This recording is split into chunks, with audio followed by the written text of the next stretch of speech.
بسم اللہ الرحمن الرحیم الحمد للہ رب العالمین والصلاة والسلام علی رسولہ محمد وآلہ وصحبہ اجمعین اشہد ان لا الہ الا اللہ وحدہ لا شریک لہ واشہد ان محمدا عبدہ ورسولہ اما بعد. محترم حاضرین، اس سے پہلے والے جمعے میں آپ کے سامنے قبر کے تعلق سے چند باتیں پیش کی گئی تھیں، یوم آخرت کے تعلق سے، کہ ہم سب کو مرنے کے بعد اللہ تعالیٰ کے سامنے اپنے اعمال کا حساب دینا ہے. ابھی نماز کے اندر جو دوسری رکعت میں آیت تلاوت کی گئی ہے وہ بھی تقریباً اسی تعلق سے وہ آیت ہے. اللہ رب العالمین نے عزیر علیہ الصلاۃ والسلام کا قصہ بیان کیا ہے. او کالذی مر علی قریۃ وہی خاویۃ علی عروشها قال انا یحیی هذه اللہ بعد موتها. تو عزیر علیہ الصلاۃ والسلام کا گزر ایک گاؤں سے ہوا جہاں پر پورا گاؤں اجڑا ہوا تھا، سب مرے ہوئے تھے. تو انہوں نے کہا کہ اللہ رب العالمین دوبارہ انہیں کیسے اٹھائیں گے، زندہ کیسے کریں گے. تو اللہ تعالیٰ نے 100 سال تک کے لیے انہیں موت دے دی. فَأَمَاتَهُ اللَّهُ مِئَةَ عَامٍ ثُمَّ بَعَثَهُ، اور پھر 100 سال کے بعد دوبارہ ان کو زندہ کیا. یہ سورہ بقرہ کی آیت ہے، دوسرے پارے کے شروع میں.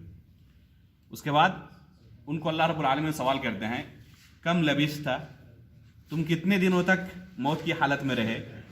قال یوما او بعض یوم، تو جواب دیتے ہیں کہ ایک دن یا ایک دن سے کچھ کم ہو سکتا ہے. حالانکہ وہ کتنے دنوں تک تھے؟ 100 سال تک. فاماتہ اللہ 100 عام، 100 سال تک وہ موت کی حالت میں رہے. ثم بعثہ قال کم لبثت قال لبثت یوما او بعض یوم، کہا کہ ایک دن ہوگا یا آدھا دن یا اس سے کچھ کم، اس طرح. اب غور کریں، یہ کون ہے؟ ایک نبی ہیں، اور اللہ رب العالمین ان کو دکھا رہے ہیں کہ دوبارہ کیسے میں زندہ کر سکتا ہوں مرنے کے بعد. اللہ رب العالمین نے قرآن کریم کے اندر اس قصے کو بیان کیا ہے کہ کیسے اللہ رب العالمین کے لیے دوبارہ مرنے کے بعد کسی کو زندہ کرنا آسان ہے.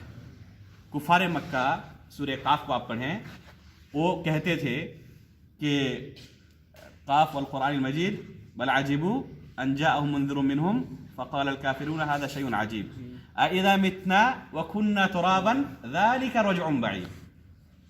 وہ کہتے تھے کہ جب ہم مر جائیں گے اور مٹی ہو جائیں گے، اذا متنا وكنا ترابا، مرنے کے بعد جب ہم مٹی ہو جائیں گے تو پھر دوبارہ ہمیں اٹھایا جائے گا. یہ تو بہت دور کی بات ہوئی، ایسا نہیں ہو سکتا. تو یہ کفار مکہ کا عقیدہ تھا، اور ایک مسلمان کا عقیدہ کیا ہے کہ ہمیں مرنے کے بعد دوبارہ اٹھایا جائے گا. تو عزیر علیہ الصلوۃ والسلام نے جب کہا کہ انا یحیی هذه اللہ بعد موتها، یہ مر چکے ہیں تو دوبارہ اللہ تعالیٰ اسے کیسے زندہ کریں گے. تو اللہ تعالیٰ نے خود ان کے ساتھ یہ معاملہ پیش کیا تاکہ انہیں اچھی طرح یقین ہو جائے. تو پھر اس آیت کے آخر میں ہے ان اللہ علی کل شیء قدیر، اللہ تعالیٰ ہر چیز پر قادر ہے. تو جب اللہ تعالیٰ ہر چیز پر قادر ہے تو ہمیں دوبارہ مرنے کے بعد اٹھائے جانے پر بھی، زندہ کرنے پر بھی قادر ہے. اس آیت کے اندر اور ایک چیز پر آپ غور فرمائیں کہ جب کسی شخص کی وفات ہو جاتی ہے، اسے قبر کے اندر دفن کر دیا جاتا ہے، دنیاوی زندگی ختم ہو جاتی ہے، تو مرنے کے بعد کیا اسے دنیا کی حالت کے بارے میں کوئی علم ہوتا ہے؟ یہ ایک نبی ہیں، اور 100 سال کی مدت اس حالت میں رہنے کے بعد جب اللہ تعالیٰ انہیں سوال کرتے ہیں کہ کتنے دنوں تک تم تھے موت کی حالت میں، تو کیا کہتے ہیں؟ ایک دن یا ایک دن سے کم. اگر ایک نبی کو موت کے بعد پتہ یہ تک پتہ نہ چلے میں کتنی مدت تک اس حالت میں تھا، تو بہت سارے لوگ جو انبیاء کرام یا صالحین یا صحابہ کرام کی قبروں کے پاس جاتے ہیں، یا عام کسی شخص کی قبر کے پاس جاتے ہیں اور فریادیں کرتے ہیں، سوالات پیش کرتے ہیں، اپنی مصیبتوں کو ان کے سامنے پیش کرتے ہیں اور ان سے پھر مدد طلب کرتے ہیں، تو یہ عقل مندی ہے؟ کیا وہ ہماری باتوں کو سن پاتے ہیں ہم جو ان کے سامنے پیش کرتے ہیں؟ یہ ایک نبی ہیں، ان کو یہ تک پتہ نہیں ہے کہ کتنی مدت تک میں موت کی حالت میں تھا. اسی طرح کے ایک قصہ آپ کو سورہ کہف میں ملے گا، اصحاب کہف کا قصہ. کہ اصحاب کہف کون تھے؟ اولیاء کرام تھے، اللہ والے تھے.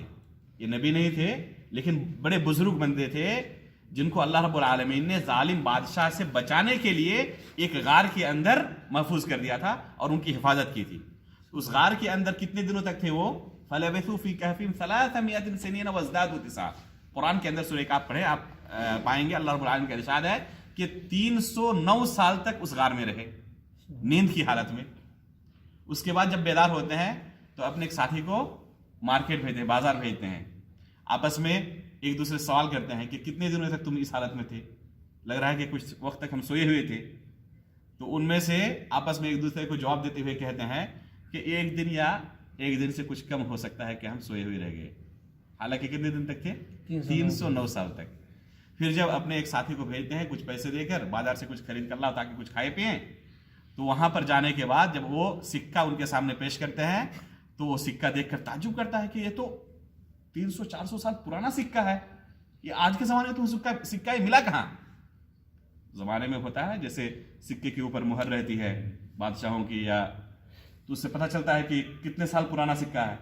تو جب وہ کھانا لینے گئے اور سکہ پیش کیا دکان میں جا کر، یہ قرآن کریم کے اندر اللہ تعالیٰ نے قصہ بیان کیا ہے، تو وہ تعجب کرنے لگے یہ سکہ تمہیں ملا کہاں؟ یہ تو آج کے زمانے کا سکہ نہیں ہے، یہ تو سینکڑوں سال پرانا سکہ ہے. تب وہ پھر واپس آئے اور اپنا جان بچا کر تو ان کو کہا کہ تم لوگوں کی نگاہ میں ہو، اگر دشمنوں کو پتہ چل جائے تمہیں قتل کر ڈالیں گے.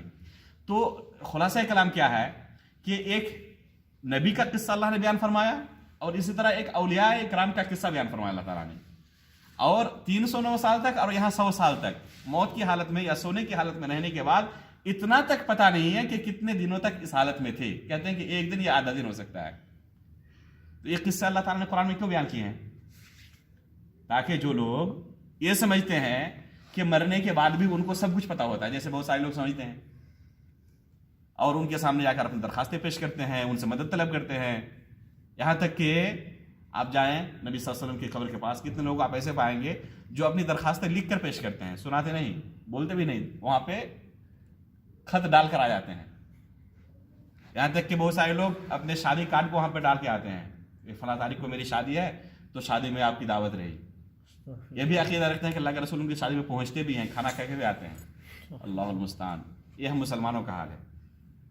تو ہمیں چاہیے کہ اللہ رب العالمین نے برزخ کے تعلق سے، نبی پاک صلی اللہ علیہ وسلم نے برزخ کے تعلق سے، یعنی مرنے کے بعد کیا ہوگا، جو چیزیں بیان کی ہیں اس کو ہم بغور پڑھیں اور اس کے مطابق عمل بھی کریں.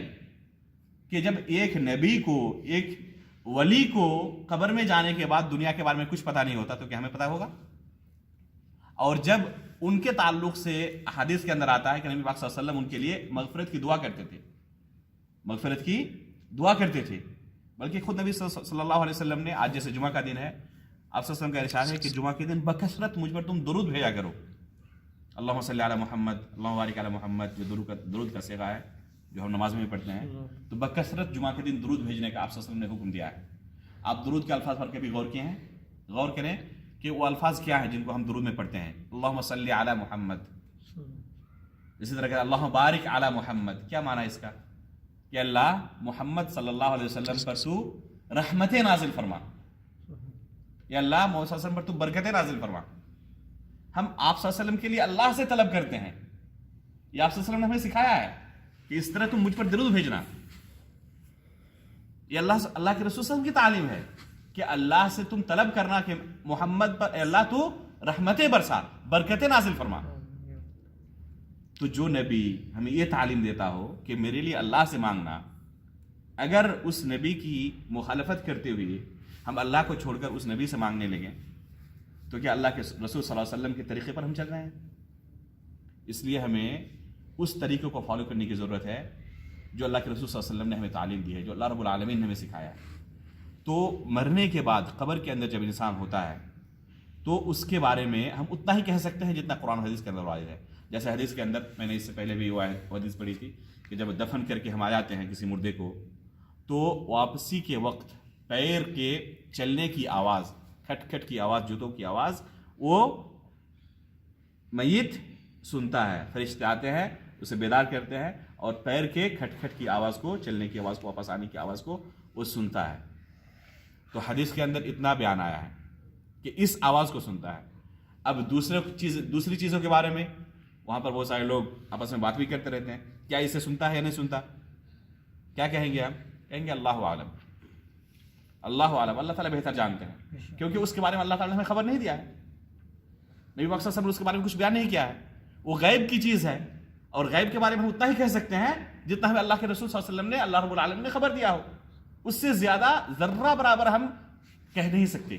مثلا حدیث کے اندر آتا ہے کہ انبیاء اکرام کے تعلق سے احیاء یرزقون عند قبرہم یرزقون یا احیاء فی قبورہم یرزقون، انبیاء اکرام اپنے قبروں میں باحیات ہوتے ہیں اور انہیں رزق دیا جاتا ہے۔ یہ حیات کون سی حیات ہے؟ یہ زندگی کون سی زندگی؟ عام زندگی، دنیا والی زندگی نہیں، برزخی زندگی، اور انہیں رزق دیا جاتا ہے۔ تو کیسے رزق دیا جاتا ہے؟ اللہ عالم، ہم اس پر ایمان رکھتے ہیں کہ انہیں رزق دیا جاتا ہے۔ اسی طرح صحیح حدیث میں ہے، موسیٰ علیہ السلام کے تعلق سے آیا ہے کہ وہ اپنی قبر میں نماز پڑھ رہے ہیں۔ اسی طرح انبیاء کرام کے بارے میں آتا ہے کہ وہ نماز پڑھتے ہیں۔ تو کوئی اگر اس سے کہنے لگے کہ نماز پڑھتے ہیں، اس کا مطلب کہ عام دنیاوی زندگی کی طرح زندہ ہے۔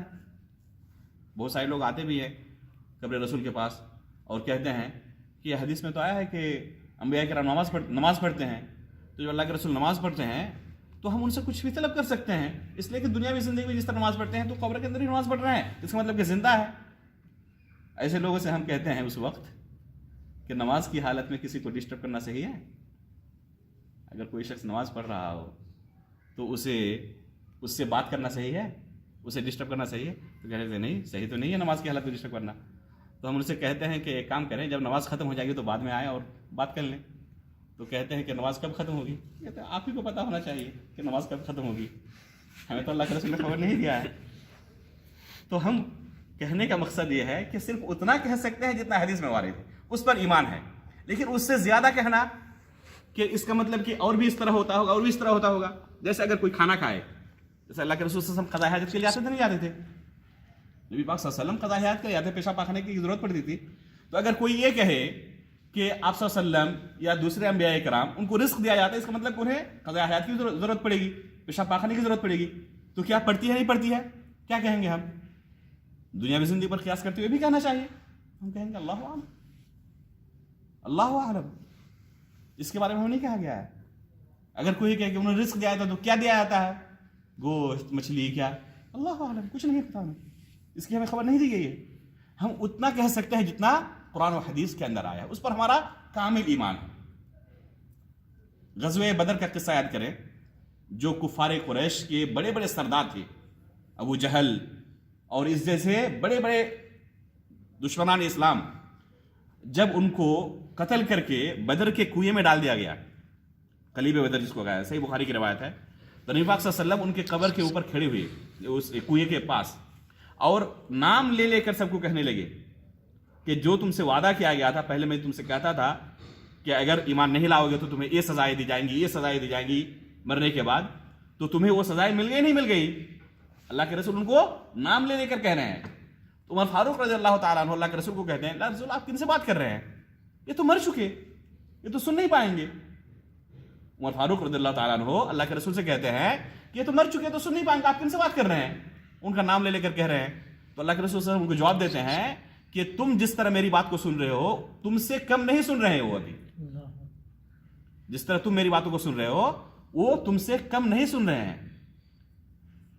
اس حدیث سے کچھ لوگ استدلال کرتے ہیں کہ اس حدیث کے اندر اللہ کے رسول نے خود کہا ہے کہ وہ سن رہے ہیں میری باتوں کو، اس کا مطلب کہ مردے سنتے ہیں جو ہم اس سے بات کرتے ہیں۔ تو اب غور کریں کہ عمر فاروق رضی اللہ تعالیٰ عنہ اللہ کے رسول کو کیا کہتے ہیں کہ اللہ کے رسول آپ کن سے بات کر رہے ہو، تو مر چکے ہو، تو نہیں سنتے؟ یعنی اللہ کے رسول نے ان کو کیا تعلیم دی تھی کہ مرنے کے بعد کوئی نہیں سنتا؟ اگر یہی تعلیم دی ہوتی صحابہ کرام کو اللہ کے رسول کہ مرنے کے بعد بھی انسان سنتا ہے، قبر کے اندر جب ہوتا ہے تو اعتراض ہی نہ کرتے۔ ان کے اعتراض کا معنی ہی یہ ہے کہ اللہ کے رسول نے یہ تعلیم دی ہی نہیں تھی، ان کو تعلیم یہ دی تھی کہ مرنے کے بعد کوئی نہیں سنتا، اسی لیے اعتراض کر رہے ہیں۔ اور اللہ کے رسول صلی اللہ علیہ وسلم کا جواب کیا ہے کہ اس وقت جو تم جس طرح سن رہے ہو تو تم سے کم نہیں سنتے۔ تو ایک خاص حالت تھی جس میں اللہ تعالیٰ نے ان کو سنایا، یہ وعید کے طور پر ہے، یہ وعید کے طور پر ہے، ان کے سزا کے طور پر ہے۔ تو اس پر دوسرے کو قیاس نہیں کیا جا سکتا۔